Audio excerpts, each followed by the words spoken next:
Okay, to set this song up, there's a lot of songs that in the Christian realm that really have no biblical basis whatsoever, but yet they're popular among certain groups because they tug on the heartstrings. They talk about mama and they talk about this, that, and the other. It's just sentimental stuff that really has no basis in Scripture.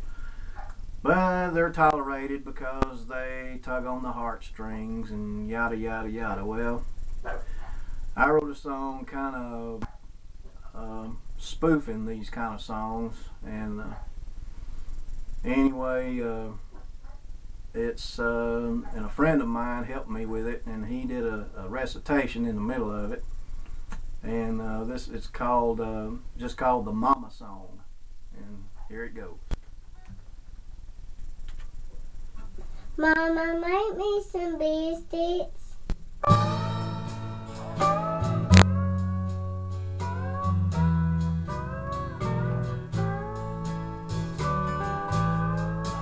If I could just see Mama in the kitchen making biscuits, I never realized how much I missed it. There's nobody in this world who can bake as good as she did. If I could just see Mama making biscuits once again. Now in this world today, everybody's in a hurry. They eat out of a box and microwave. Oh, but Mama took her time. Oh, she never seemed to worry. She always cooked our meals the old-time way. If I could just see Mama in the kitchen making biscuits, I never realized how much I missed it. There's nobody in this world who can make as good as she did. If I could just see Mama making biscuits once again. I had a coal mining daddy, and I had a burping mama.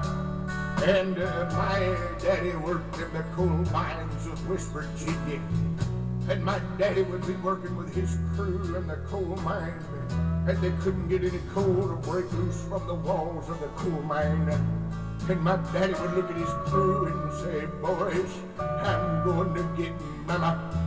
And my daddy would take off walking 20 miles barefooted in the snow with his bunions sticking out of his shoes. And my daddy would walk up on our front porch and come in the house, and Mama'd be in the kitchen with biscuit dough all in her hair. Us kids would be all around her. And my daddy'd look at her and say, "Mama, we can't get any coal out of the coal mine. Can you help us today?" Mama wouldn't say a word. Mama would look to the ice box and she'd go over there and she'd get her a 2-liter Coca-Cola out. And Mama'd walk up to that coal mine 20 miles barefooted in the snow with her bunions sticking out of her shoe.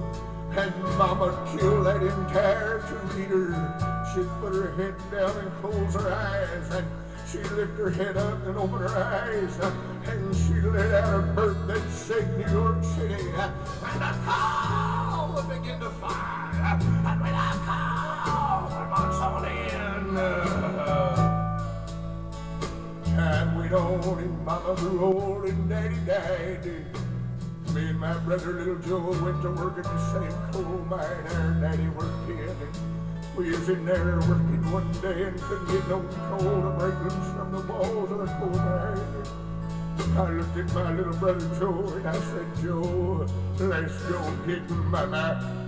We took off walking 20 miles barefooted in the snow with our bunions sticking out of our shoes, and we walked in the living room of our house, and there sat our silver-haired Mama in her favorite rocking chair.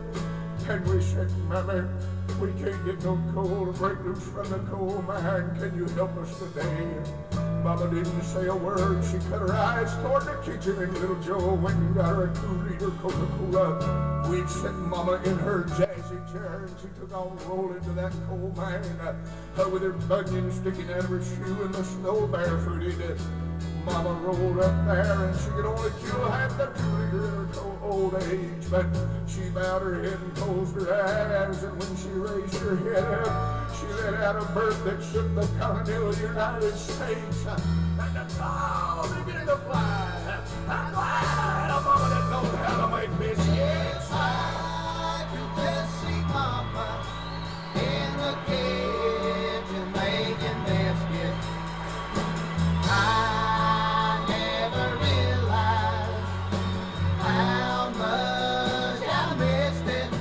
There's nobody in this world who can make as good as she did. If I could just see Mama in the coal once again. If I could just see Mama busting coal once again.